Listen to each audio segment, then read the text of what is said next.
All it takes is one false step in a minefield. Life has changed forever. The Ottawa Ban Treaty actually came into force faster than any other arms treaty in history as a result of a coalition of governments and non-governmental organizations that recognized in the field that landmines, in fact, provided an extraordinary humanitarian catastrophe. That was the first time, to my knowledge, the NGOs were sitting at the negotiating table, which was a tremendous factor. We were the experts from the field. We were the experts with the documentation. We knew what we were talking about. So we decided to take the risk to issue a challenge which broke most of the normal conventions of the way you do things. To use that old expression, we rolled the dice on a Friday night. The one great memory retention I will have is a look of stark horror and amazement on the faces of a number of the countries. That is leadership. Since the most mined countries in the world are the developing world, they paid to bring those diplomats to every single negotiating session so that they were part of the treaty. That never happens. They said, not only are we going to do this, we're going to do it in open, complete partnership with the International Campaign to Ban Landmines, and they're going to be inside the negotiations. After Foreign Minister Axworthy's challenge, a small group of us were out at dinner, and we sat there and were betting on how many countries would come back and sign. I was low. I thought 36. I think Susan Walker was high with maybe 75. And here we see 122 a year later.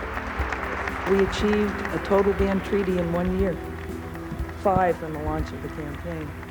The Ottawa process was the most extraordinary thing I've seen in all my years as a United States Senator. I've been involved in a lot of international negotiations. Never has there been one like this. This Ottawa process is characterized by two aspects. One is the partnership between NGOs and government, and the second is the willingness of the medium and smaller states to set an agenda, to make it happen, not just without the cooperation or funding from the so-called big powers, but sometimes in direct opposition to the desires of those big powers. The Ottawa process must be seen as a beginning, a new dawn, a new form of international diplomacy in which civil society and the will of people is converted into action.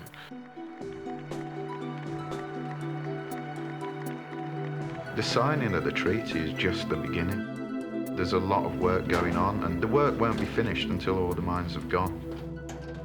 After this treaty was signed, the hard work came, and we needed to ensure more countries were joining and that they were respecting their obligations. We followed the treaty all over the world, encouraging, commenting, criticizing. There still are countries like the United States that are outside that should come on board, that can come on board. We just got Finland, who's been holding out for 15 years to come on board, and Poland will do it hopefully by the end of this year.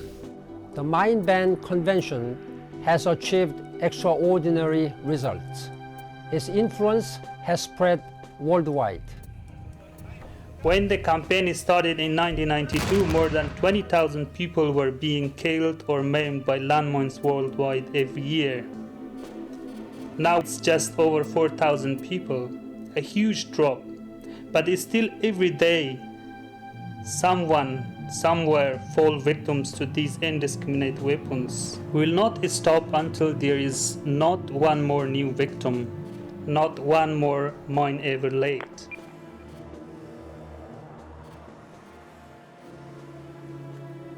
The treaty is proving to be the best framework to address the landmine problem. It sets a deadline for clearance, it requires states to pledge financial and technical support, and it keeps the spotlight on progress. More than 45 million stockpile landmines have been destroyed thanks to the Mine Ban Treaty.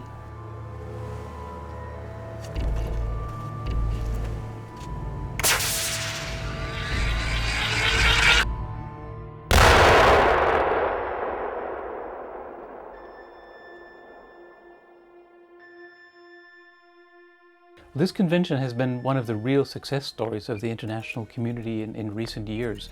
3/4 of the world's states are now party. Huge amounts have been raised for mine action around the world. Mines have been destroyed, and most importantly, the number of victims has gone down in most mine-affected countries. Nonetheless, there are huge challenges, the greatest of which are ensuring that countries that have mines clear them, and secondly, that the situation of victims in most mine-affected countries improves, and we haven't yet seen that.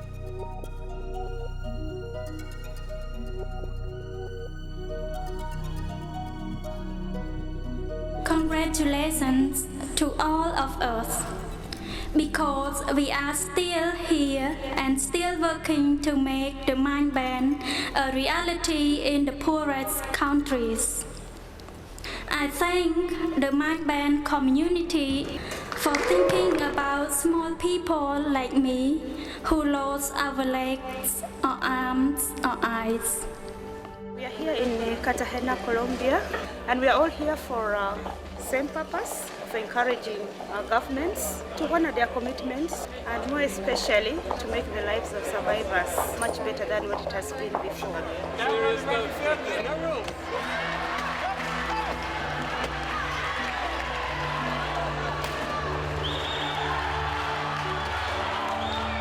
What I advise the other disabled always to think themselves part of the society and to think that society part of disabled.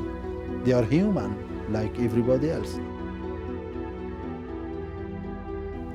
Our goal of a mine-free world is now a realistic possibility.